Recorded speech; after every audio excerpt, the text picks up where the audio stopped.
Any applause, please, while I introduce the candidates? You can applaud then. Other than that, no applause at all, or booing for that matter, okay? Especially the moderator. Again, about 2-3 minutes, we'll be ready to go. This here.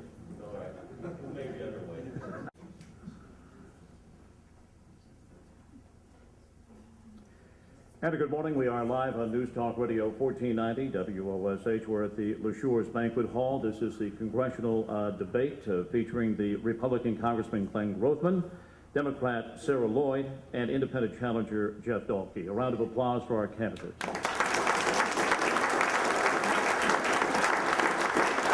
The format is very simple. We are going to get introductions from all three candidates. They will last about 2 minutes apiece. The number of questions we'll get to today, somewhere in the 8 to 10 range.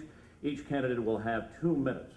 2 minutes to talk a little about their feelings on these specific categories, these specific questions. They were put together, by the way, by the Oshkosh Chamber of Commerce membership. Jeff Dahlke, you won our pre-game toss, as we like to call it. Jeff Dahlke, the independent candidate. And just first of all, we'll have all three candidates make an introduction. Jeff, you're up. Okay. Good morning, everyone. First of all, I'd like to thank the Oshkosh Chamber of Commerce, Bob Burnell, and WOSH for hosting this event. People ask me every day why I'm running for Congress.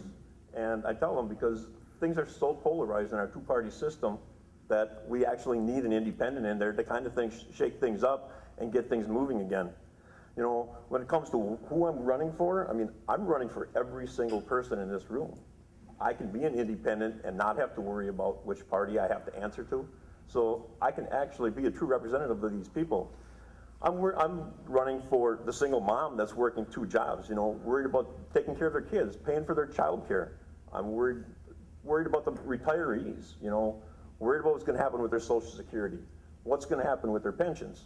As we know, the Teamsters are having problems with their pensions. I mean, and that could be something that could keep going. I'm worried about that.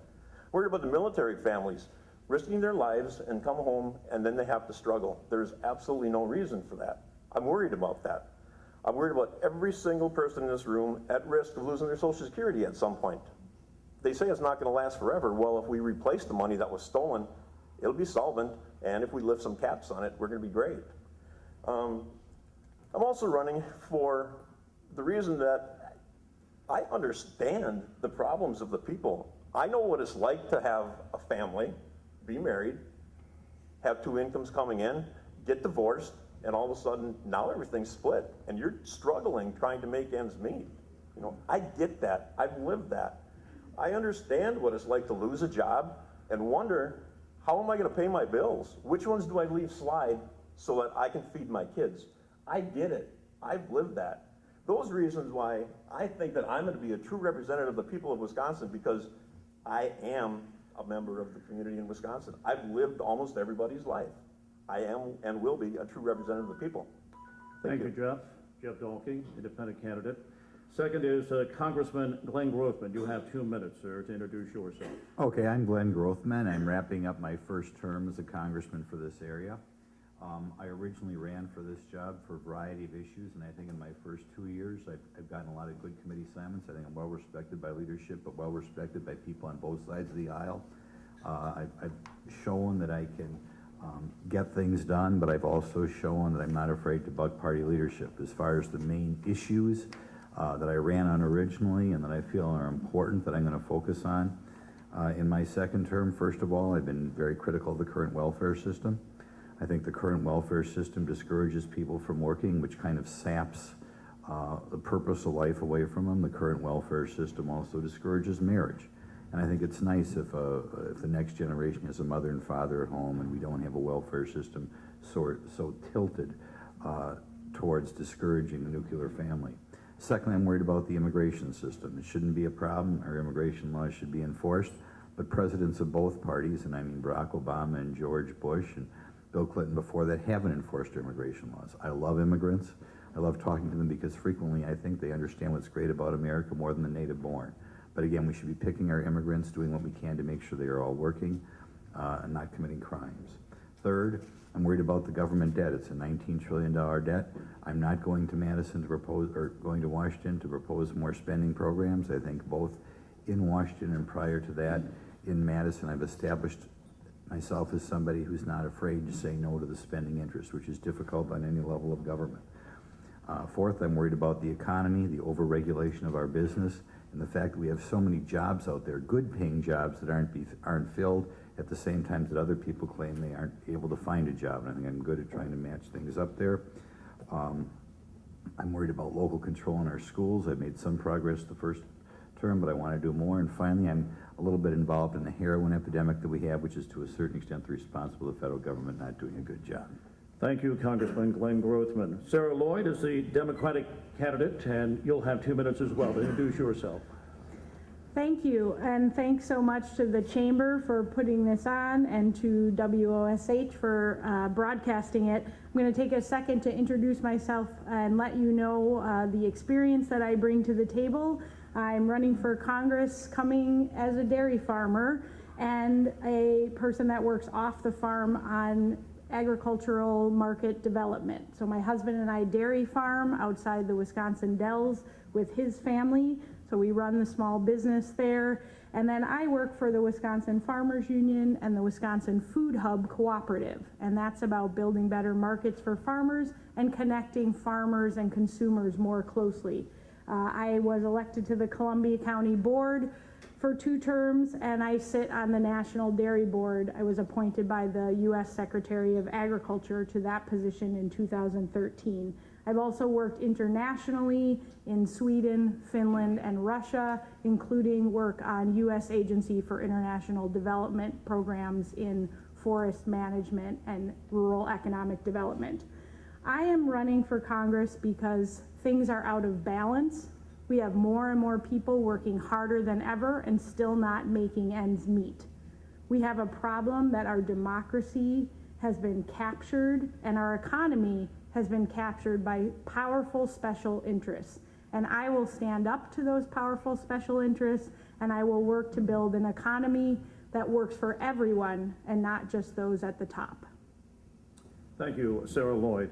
We're going to talk a little about the email controversy because I think that's major news right now with a week to go until Election Day. We'll start with Jeff Dahlke, the Independent as well. Your reaction to the investigation announced back on Friday in regards to the emails that may have come from Hillary Clinton as well as her assistants that were possibly found on a computer. Your reaction to it, number one, your feelings about it. Well, first of all, I believe that it shouldn't have came to that. If the emails were from WikiLeaks, why is it that the people that should be investigating this stuff, which are the reporters, why does it have to come from an outside source doing something illegal to find out illegal activity? That makes no sense to me. We need to figure out what's going on. And as far as how the emails are affecting everybody, well, it should have an effect on the election because if you're being investigated, well, by all means, we have to investigate. So I know that there's complaints here and there that it's not fair because it's coming up just before the election. But you know what? If you're going to do the crime, you know, you're going to have to do the time. That's the way I look at it. So that's where I stand on that. And as far as the way people are coming about doing it, like I said earlier, I mean, it just doesn't make any sense why our news media is not covering this stuff more and finding it out rather than doing things so-called illegally. So that's where I stand on that. Congressman Glenn Grothman, your reaction to the current email investigation now on. Well, of course there have been investigations before. I think the thing that people have to keep their eye on, and it's unfortunate this came up so close before the election, is how the Clintons became so wildly wealthy in a relatively short period of time after Bill Clinton left office and after Hillary Clinton was a U.S. Senator and always presumed to be an eventual Democrat nominee for president. And that is all the money flowing through the Clinton Foundation and all the huge speaking fees they got, and whether there was a quid pro quo on the speaking fees. It's good they came up with these emails, but we know prior to that they went through great lengths to erase these emails. I mean, it wasn't just like deleting it on your computer. It was a lot more than that. And I'm sure they wanted to make sure nobody ever saw these things. And there are a lot of different things that you look that happened in the State Department that were questionable. I mean, it looked like really graft. And this is not something that's normal for politicians. People say all politicians are crooked. I think I've been in the state legislature for 20 years, and in that time there was only one politician, Gary George out of Milwaukee, who literally was, enriching himself at the public trough and maybe taking votes because of the money he got. And now we have people taking millions of dollars, and you have to wonder if Hillary Clinton gets in there as the president, are the decisions that are going to be made on foreign affairs, are they what's best for the United States, or are they payoffs for lavish speaking fees and payoffs for payments to the Clinton Foundation? And these were big-time payments. I think it's unprecedented in our country's history. Like I said, hopefully we'll find out what these emails over the next week, but we all have to remember, she sure went to great lengths to hide things, and we've had hearings on one of my committees. You heard a lot of her underlings taking the Time. fifth. Sarah Lloyd, your reaction, your comments in regards to this. Yeah, so it is unfortunate that this came up right before the election. I think that we have a major issue with this campaign cycle in seeing how the media is playing a role, and also I think there are legitimate questions about if the FBI has all these leaks, what's going on, and I think we've seen that on both sides with issues over time.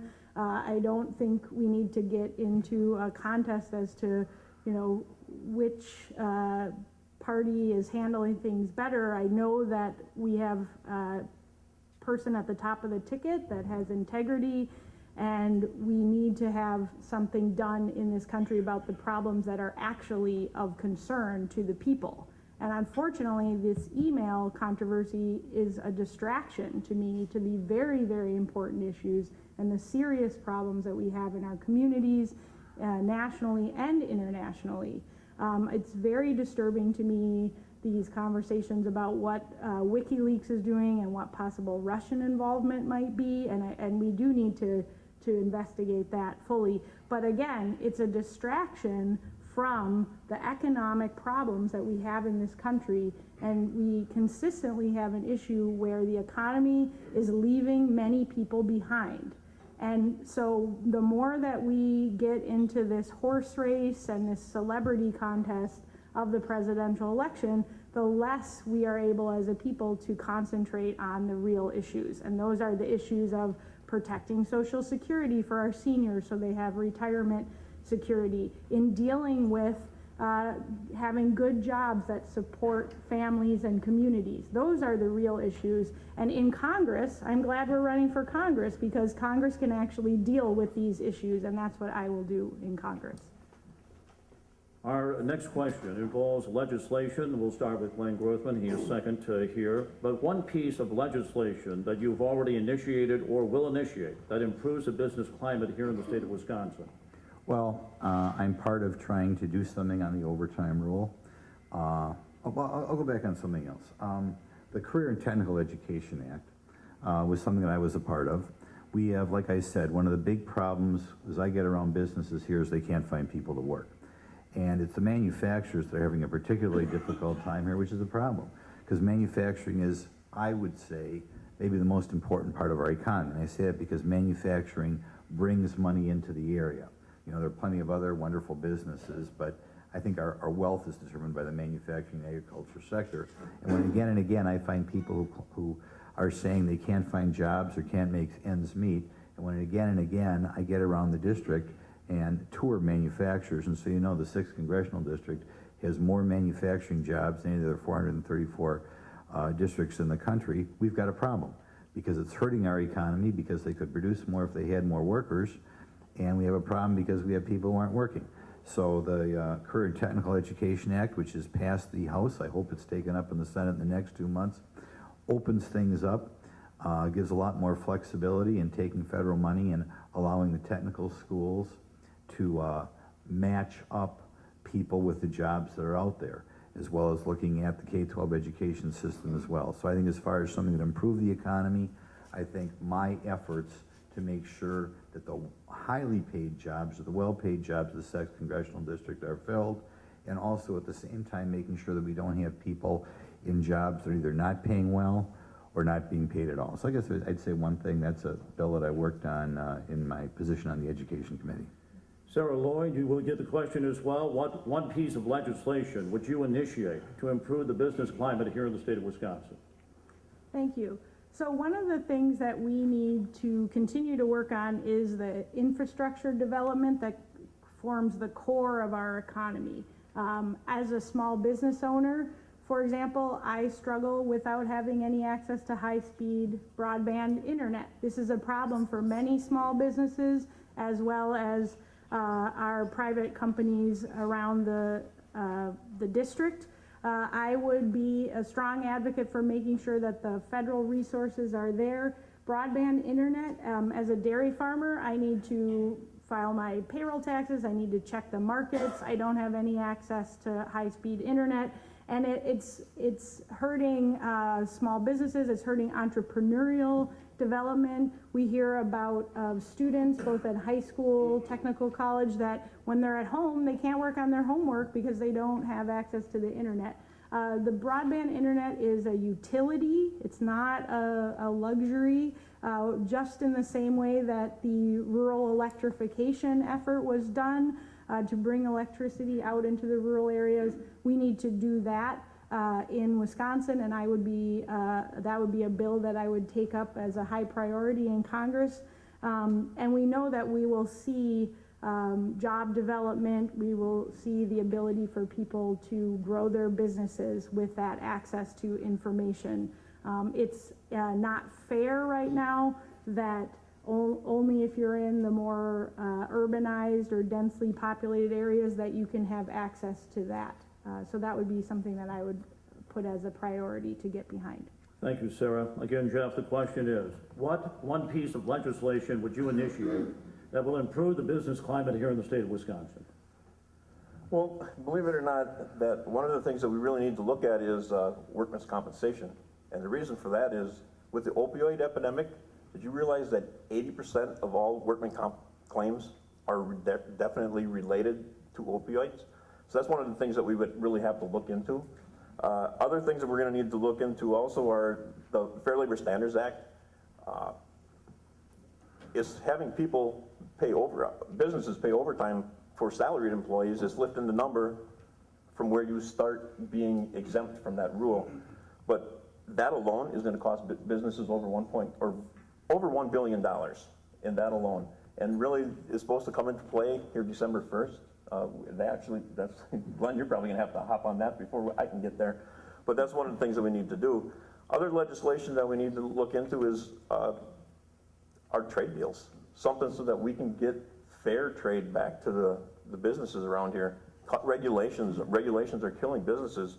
Overall in the United States, I believe it's almost $2 trillion is what it costs businesses in regulation fees.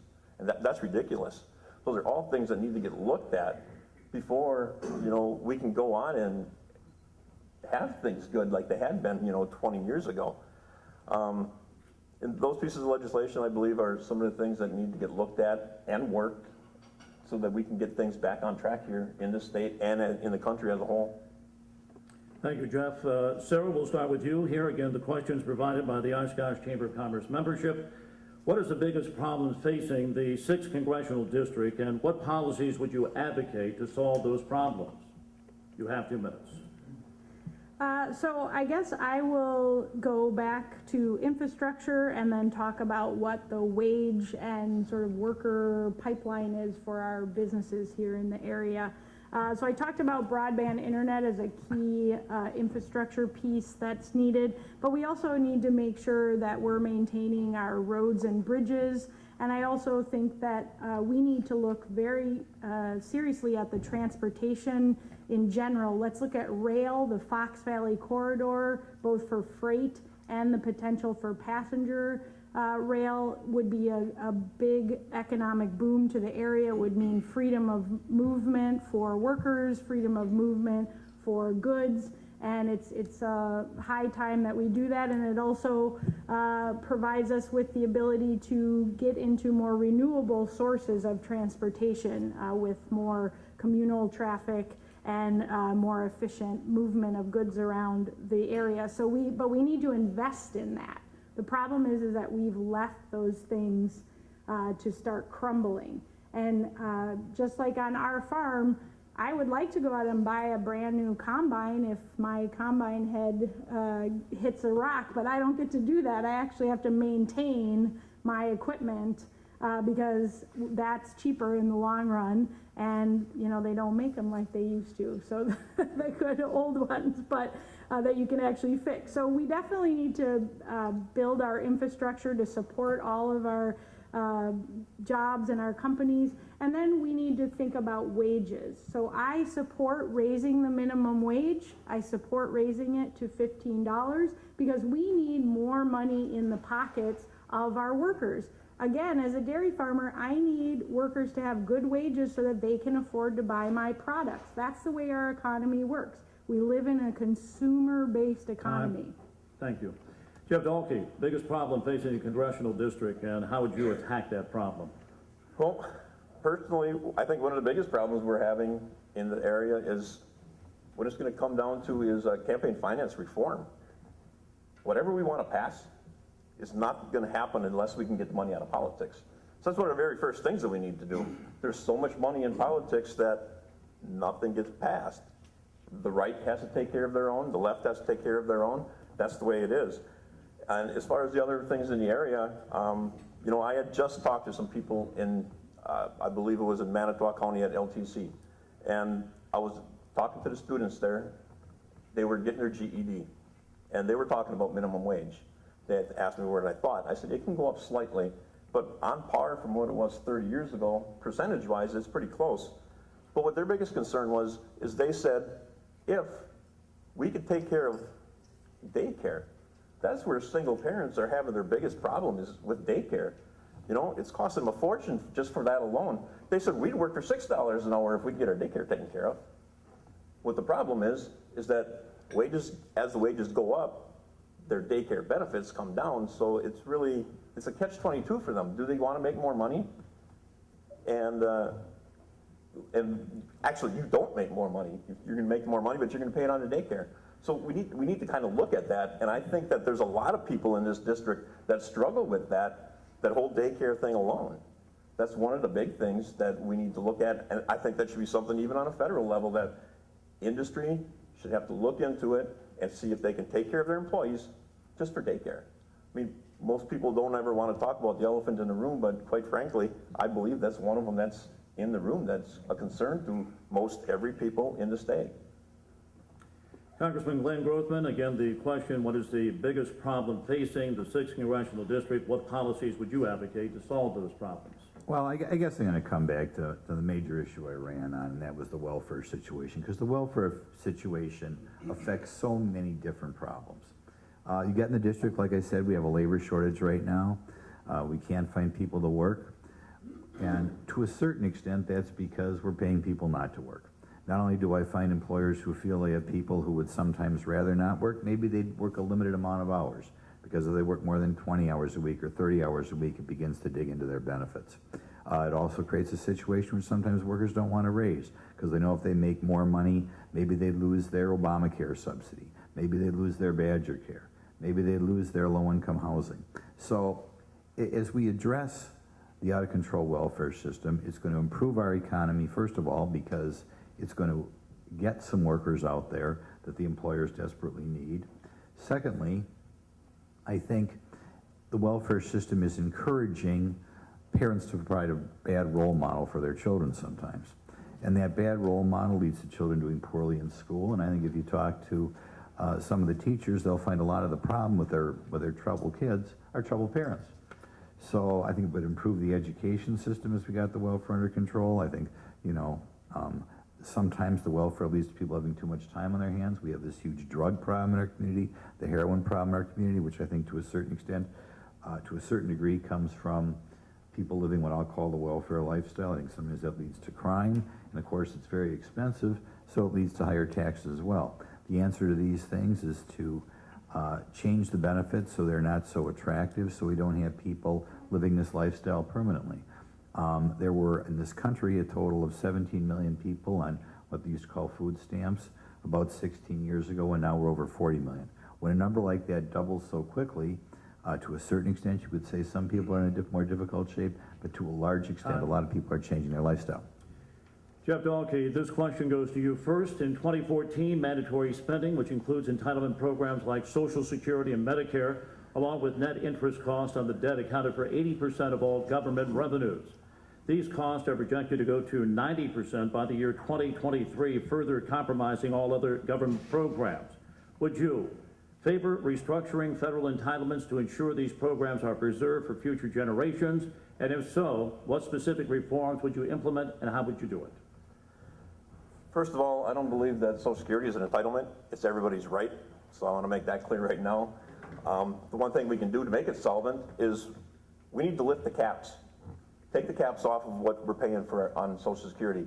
Now I believe it is $118,500. We need to completely remove that cap. Don't lift it, remove it. That'll make that solvent and we won't have to worry about that. Also, to add to that, earned investment income should also be susceptible to Social Security tax. Because if you're living off of it, it's your income. Doing that, I think we're going to make everything a whole lot more solvent. So those are two of the major things that we need to do. Also, we need to look at large industry itself and do things on that end too.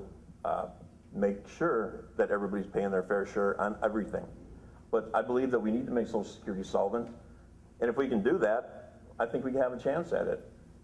To pay that $2.3 trillion that we stole from it, that's where some of these taxes on that are leaving the country, the money that's sitting idle, we can pay some of that back by taxing that money. Just because you're making money overseas doesn't mean you're not going to get taxed on it because it's going to be sitting there. If you made the money and you're a United States-based company, you know what? You're going to get taxed on it regardless if you bring it back or not. We have to. That's how we can take care of our Social Security. Congressman, you'll get the same question. Do you support restructuring federal entitlements to ensure that the programs are preserved for all future generations? If so, what specific reforms would you implement and how would you do it? Sure, I'm not sure we're quite at 80% on mandatory spending, but it's a huge chunk of the budget, and you're not going to be able to balance the budget unless you address it. I've already covered welfare, which is one of those things that's covered by mandatory spending, and I think it's got to be something that's looked at. So you understand we have in the last 6 years looked at what they call discretionary spending, everything else, and some of that stuff's been cut, and it's maybe a good thing that some of that's been cut, but they never look at things there as soon as they're classified mandatory spending. I don't care what type of welfare benefit is, it's something that's got to be looked at. I think Social Security disability, for a while Barack Obama wanted to take the Social Security disability shortfall and just take money out of the general retirement fund. That's not acceptable. We have to check on a little bit more on people who are on disability right now. Everybody has stories of people who are on Social Security disability who may not be disabled or may be capable of working harder. If we look at that, I think that's going to buck up the welfare system. Both Medicare and Medicaid are not market-based right now. I think the private sector using market-based medical reforms has sometimes had dramatic decreases in the cost of insurance, and I'm just not talking about decreases in the employer side of things, but the employer plus employee side of things. It's a little bit more difficult to implement that in a government program than it is, say, a business with 1,000 employees. Nevertheless, some of these market-based things can be done so that the Medicare and Medicaid stuff stops spiraling out of control. I think Medicare is supposed to go under in about 2027, 2028, depending upon the status of the economy. There was a new program that became mandatory spending 6 years ago, Pell Grants. Prior to that time, Pell Grants were voted on every year by Congress. Now Pell Grants are going up automatically. I'd redo that. It shouldn't be a surprise to Congress how much we're spending on that program every year, particularly. Time to go. Sarah Lloyd, do you support restructuring the federal entitlements I mentioned to ensure these programs are preserved for future generations? And if you do, what are some of the reforms that you would implement and how would you do it? So first, for Social Security, this is not an entitlement. This is a program that people have paid into. You and I have paid into this during our working careers and lives. I would lift the cap. Currently, after you make $118,500, you don't pay in anymore. That's not fair. So let's make sure that it's fair. So let's lift the cap. I do not support any privatization of the Social Security system. I do not support raising the retirement age. By lifting the cap, we can extend the viability of the program 49 years by many estimates or longer. With regards to Medicare and Medicaid, Congressman Grothman discussed market-based solutions. That is not an option. Look at what's happened with the Affordable Care Act. The big problem that we have with the Affordable Care Act is that we didn't get the private profit taking out of the system in the first place, and now we're seeing the issue with that. We need to continue to improve the Medicare and Medicaid. I would support a transition towards a Medicare for all type system, because that's the only way we're going to get enough people in the actuarial pool. Healthcare is not an entitlement either. It's a right. People have the right to be healthy and be taken care of. And we can, in the richest country in the world, support our families and our communities with good healthcare. We can do these things by, again, making sure that people are paying their fair share. We need to close tax loopholes. Right now we have corporations and we have individuals that are able to offshore profits. People are able to set up shell companies in other countries and have one employee there and then move all of their earnings into that company so it avoids taxes. That's our problem. Our problem is not the individual person needing health care. Thank you. Congressman Grothman, we're going to stay on the subject of taxes. And we're talking about lowering the federal corporate income tax, the highest such tax in the industrialized world. Would you support lowering that federal corporate income tax? Why or why not? Well, you're absolutely right. The federal corporate tax right now is at 35%. I don't think any major industrialized country is over 25, and some are a lot lower than that. In today's world, I'm not a big fan of multinational corporations, but let's be honest, economic decisions are made around the world based upon which country it makes most economic sense to set up shop in. Furthermore, when you have a top rate of 35%, rather than making economically sound decisions, you begin to make decisions on a tax basis. So a goal would be to, as soon as possible, raise that 35% down to 25%. There are tax credits that I don't like, that I think sometimes cause people not to have to pay taxes. You know, I talked about the Section 42 tax credits, but there are other tax credits as well, but I think disproportionately favor the rich that could, to a certain extent, offset that. But right now, we are just chasing business out of the country. And I think it's kind of this anti-business situation that's going on out there. We also have to remember that a surprising number of corporations in this country are their LLCs, subchapter S corporations, and there your top marginal rate may be over 40%. So at the time we do the comprehensive tax return, we have to make sure, particularly for manufacturers, that even if you are a sub-S, that your top rate is not this 40%, because again, you're just chasing business out of the country. It's an easy fix, and you may wind up getting more revenue anyway. I do believe in the LaSure curve. For those of you who don't know, the LaSure curve means that as you increase an income tax rate, you wind up sometimes getting less in because people begin to make dodging taxes as their primary goal. And it's entirely possible at a 35% rate, you're actually getting in less than you would at a 25% rate. So I'm certainly in favor of a simplified tax system with a top rate on business of 25 or maybe 20%.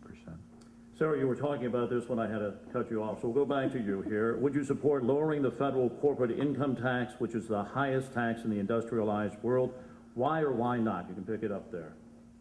So I would challenge the idea that in practice we are have the highest corporate taxes. When you again look at all the loopholes that people are able to employ, people spend all of their time and their lawyers' time trying to dodge taxes, and we're allowing that.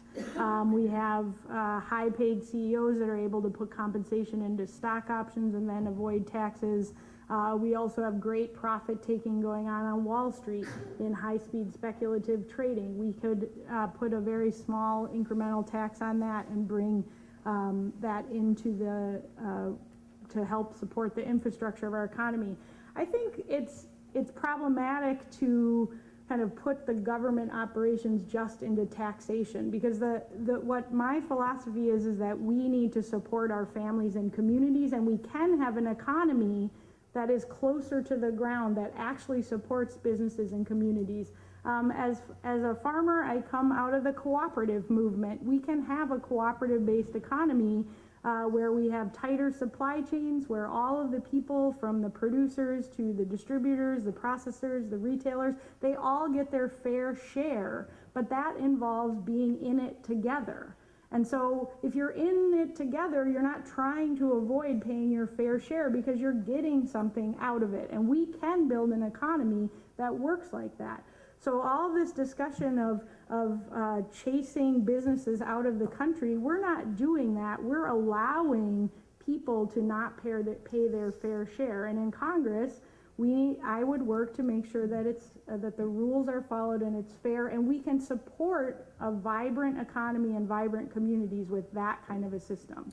Jeff, you touched on this as well earlier, but would you support lowering federal income taxes for corporations? Of course, the highest tax in the industrialized world. Why would you support it or not support it?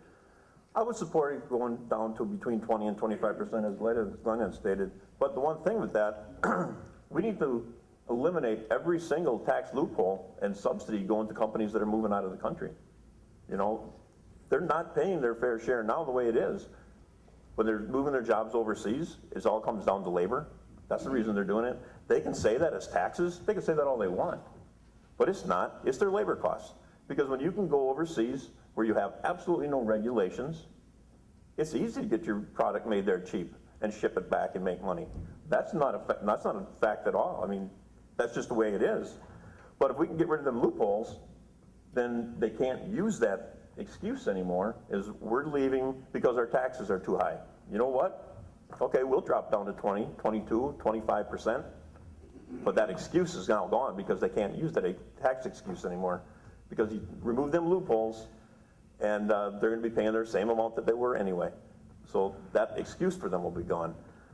One thing that we need to do, I mean, on that same token, to keep them to stay here, is if they're complaining about taxes, everything on foreign trade needs to be fair.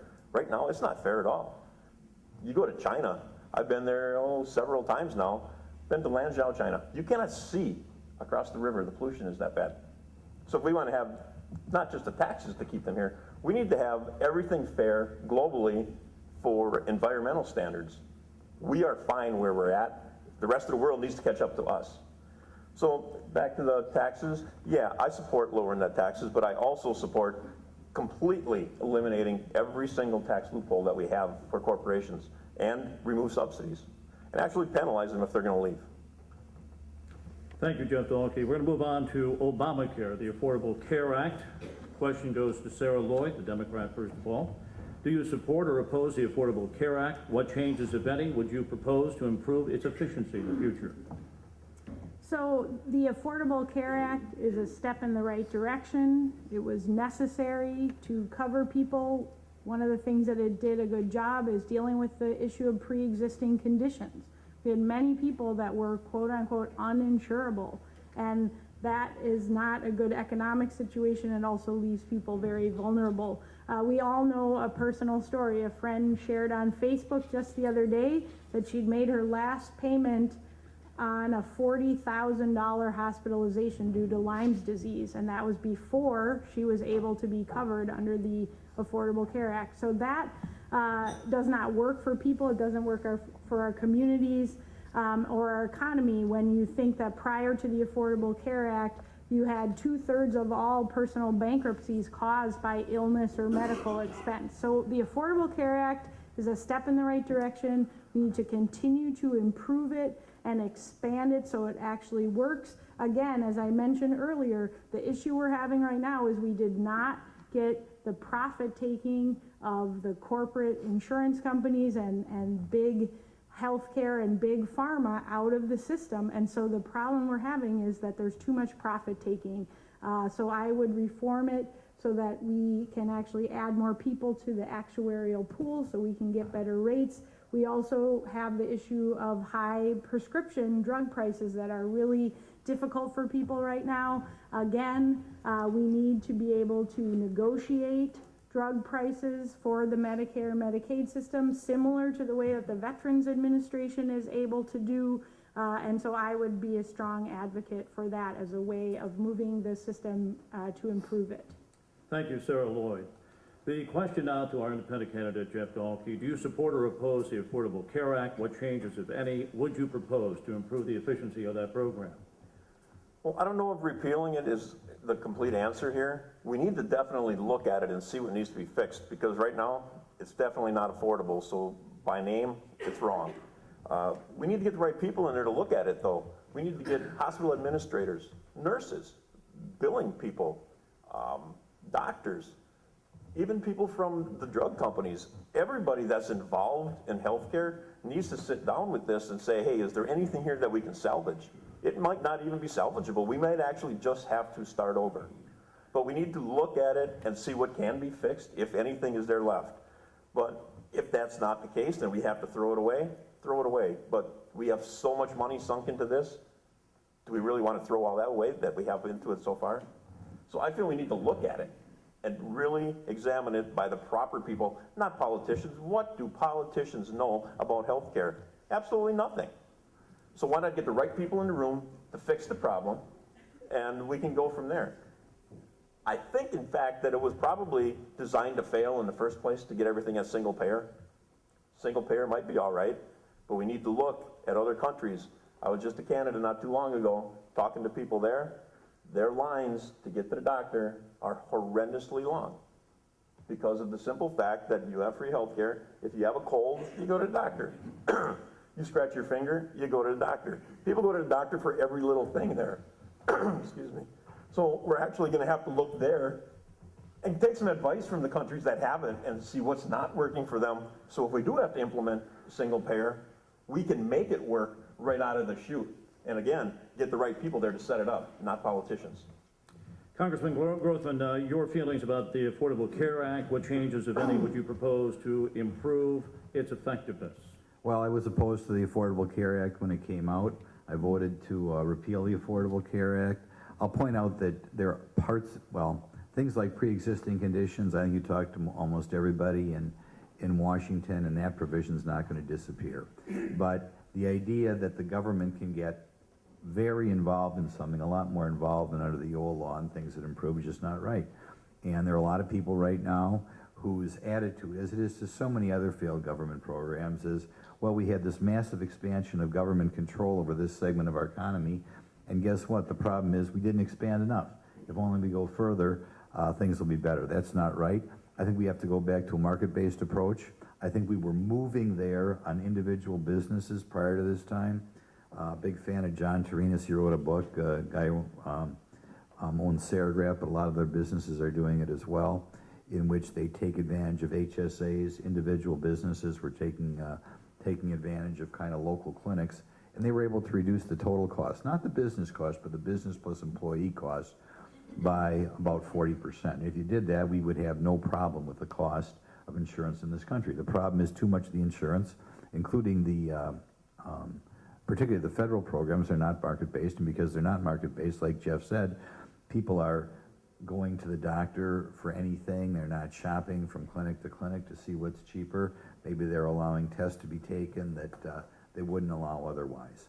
So I think what happens is we back out of Obamacare, we put some tax credits in there for a while so that people who are currently dependent on welfare aren't left out in the cold. But I think what will happen then is your costs will drop. By the way, even on Medicare, which is a big federal program, if you look at the cost in Wisconsin, say, compared to the cost in Florida or New York, we are a lot better than they are. And we have to do a better job of making sure that in other parts of the country, the medical community is not maybe too greedy at doing things we don't do in Wisconsin. Thank you. This one deals with immigration. We'll start with Jeff Dahlke, the independent candidate. Jeff, do you believe the current immigration system is broken? And if yes, please describe the ways you believe it should be fixed in the future. I definitely believe that it's broken. Actually, out of all the candidates here, I believe that I only have the one that actually would work to fix it. What I propose, I call it a pay to stay. You take in the illegals. You cannot physically have 13 million people leave this country. It would cost us a fortune. We cannot do that. So what I propose is to have the immigrants, if they want to stay, you give them 1 year. You can stay for a year. make as much money as you want, and then leave. Or if you want to stay, you pay 25% of your gross for 2 years. For 2 years. And you and your children can stay. Now, a husband and a wife both need to do this. Or a single parent, they need to pay the 25%. It's fair and it's equitable. And you know, and I even talked to some of the Hispanic students at LaSure Technical College, and I asked them, I said, you know, would this work? Would your people be okay with this? And they said, absolutely, we would love to have a fair chance, something that's safe for us to stay, you know? They don't want to just have to be pushed out of the country. They're willing to pay to stay. So if that's the case, why not make it fair and equitable for them? I believe it's the only way that we can do this and not end up so far in the hole that we can't possibly come back from it. Now, after that, we do need to secure the border. We have to spend more time down there and not let people keep coming in so that they can buy their way back in, secure that border. But I think it's a fair and equitable way. If you want to pay to stay, by all means, as long as you don't have a criminal record, by all means, let them pay. Money talks in America, right? Congressman Glenn Grothman, again, the current immigration system, your feeling, is it broken? And if yes, please describe the ways you believe it should be fixed. Well, it's broken, but in part it's broken because we had a series of precedents that don't enforce the current law. And it just is very frustrating. I mean, to me, it's like saying, should we have a law against counterfeiting? We all assume whoever the next president is going to enforce the law against counterfeiting. But we've had a string of, you know, like 18 years here at least, in which we haven't enforced the immigration law. We need immigrants. I love immigrants. I love talking to people from abroad because they a lot of times respect this country more than the native born. But we have to make sure the immigrants here are working. The way to do that is with a visa sort of program in which people come in here. We monitor to make sure they've got jobs. We monitor to make sure that they're learning English. We monitor to make sure that they are not committing crimes. And once you're here for a given period of years, then you can become a citizen. I ran into a guy the other day from Peru. That guy is all thrilled about being a citizen. He's been here for 6 years, learns English, has a good job, hasn't committed any crimes. Great. And we are going to need more citizens here in part because our birth rate isn't that high. And we know we've got a labor shortage in a variety of places. So I think that sort of system is what we should be working for. We have to make absolutely certain that we're enforcing the border. Right now, we are not even necessarily kicking out people who commit serious crimes. I mean, you go to a prison, you go there for 5 years, you come out, they don't even kick you out then necessarily. And there are examples in which other countries will not take our criminals even after we kick them out. The administration has the ability to withhold visas from that country and force them to take people back. But for whatever reason, the current administration and the Bush administration was not using this. It's something I hope everybody in this room is carefully monitoring because for some reason we've voted for a string of presidents who don't want to enforce your immigration law. And particularly today where you have these generous welfare benefits, what's happening is the United States is becoming the welfare magnet for the world. There was a time when Wisconsin was a welfare magnet for central part of the United States. We're now the welfare magnet for the Western Hemisphere. Thanks. Sarah Lloyd, the question is yours. Do you believe the current immigration system is broken? And if so, please describe ways that you would believe it should be fixed.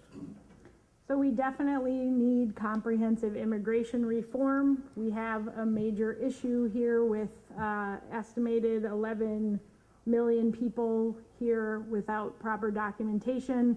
That creates vulnerabilities for both the families of the, in most cases, workers, and also for employers. It's not a good system. It doesn't work. But the mass deportation idea that's being floated by the Republican presidential candidate is completely absurd and will never work and will also be extremely expensive for the country. So I do not support that. Of course, we need to keep our communities safe. We need to, if there are people that have come here to do harm or to our communities, then we need to apprehend them and deport them. But I would actually challenge the fact, if you look at the deportation numbers by the Obama administration, you'll actually find that they're much higher than the Bush administration. And actually also with spending at the border, I would look at what's been going on under the Obama administration. We need to have a very candid conversation about what is going on in our economy with our workforce. We have many sectors of the economy that are increasingly dependent on immigrant labor. And what wage would need to be paid in our different sectors to attract U.S.-born workers? That's a conversation that we need to be having because I think as Jeff said, you know, if all of the workers working in the hotel sector, in the restaurant sector, in agriculture left one day, what would we do? That would be a huge impact to our economy. We need to have some very candid conversations about how we support a labor force. What do people need to be paid?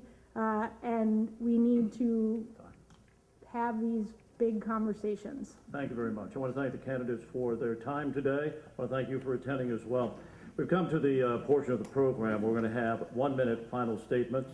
We will again go back to the coin toss that was done earlier today, and Jeff Dahlke is going to start. Again, this is only 1 minute. 1 minute. Your closing argument, sir. I feel the reason that I should be elected is in my first 100 days, I actually have a plan. To fight corruption in America, I think that we need to pass the American Anti-Corruption Act. Let's face it, nothing that we want to do is going to matter unless we can get corruption out of politics and take the money out of it. So that's one of the things that I think that I would like to have proposed. The other one is the Social Security Protection Act. It protects your Social Security number from identity theft. That's one of the acts that Mr. Grothman had been handed to him. That's one that needs to be put on the table. Also, after that, I believe that we need to do a one bill, one item. Makes sense. No more pork in your bills. That way we're not getting stuff passed left and right that we don't really want, just so that they can get stuff passed on their own. So that being said, I think those are some of the reasons that I should be elected, and I am a true representative of the people. I've worked in this area my entire life. I'm a worker, and I always will be. That's why I wear my boots to work every single day. Congressman Glenn Grothman, the opportunity is yours, sir. Okay, well, I'm sure different people have different issues that are important to themselves. I have talked about the welfare problem. I can assure you of the 435 congressmen, there's nobody who is screaming down the house there more on that issue than me, and I will see what I can do to address the problem. I think on government debt, which is something that has to be addressed, I have a history going all the way back to the state government of standing up to the special interests who want to get in your pocket. I don't think anybody has such a strong record there. I think as far as improving the economy, I have a record going back saying that our education system right now is not necessarily training people with the skills for the jobs that are out there. I'm the person who will handle that. On immigration, I've stood up to the special interest. I've stood up to the special interest, and will be the type of person who will try to get the best people here and stand up to the next administration, whether it's Republican or Democrat, and insist that we begin enforcing our immigration laws. And finally, more recently, I've been involved in the heroin issue up there. That's another issue that I think I'll be second to nobody in tackling. Sarah Lloyd, you have 1 minute. So I have the experience necessary to be in Congress and represent the people of the 6th. I will stand up to special interests, and we can build a diversified economy that's vibrant and resilient and will work for everyone. Glenn Grothman has been in elected office for over 20 years. He has been consistent in his platform of austerity, and there's really no evidence to show that this works as a way to stimulate the economy, and it does not support our families and communities. Furthermore, we live in an increasingly diverse community, and we need to recognize and see the opportunity in diversity and build on that opportunity. Statements that Glenn Grothman has made now and in the past show that he is not open to diversity, and we have to work together as a community. I will be a representative for all of the people in Congress and work to build an economy that supports everyone. Thank you again. Our candidates, Congressman Glenn Grothman, along with Sarah Lloyd, the Democrat, the independent Jeff Dahlke. A round of applause for all three. Well, thank you for attending and listening in to News Talk Radio 1490 WOSH. The debate will be played this weekend on News Talk Radio 1490 WOSH. I want to thank the Oshkosh Chamber of Commerce for their support in this endeavor. Again, Election Day is 1 week from today. If you haven't voted already, of course, I encourage you to cast your ballot however you feel. Thank you again for joining us here today. I'm Bob Burnell on News Talk Radio 1490, WOSH. A little housekeeping here. We'll take a break. We'll head on to the national news at the top of the hour. Then Laura Ingram joins us from 9 to 11 here on the radio. Take care, everybody.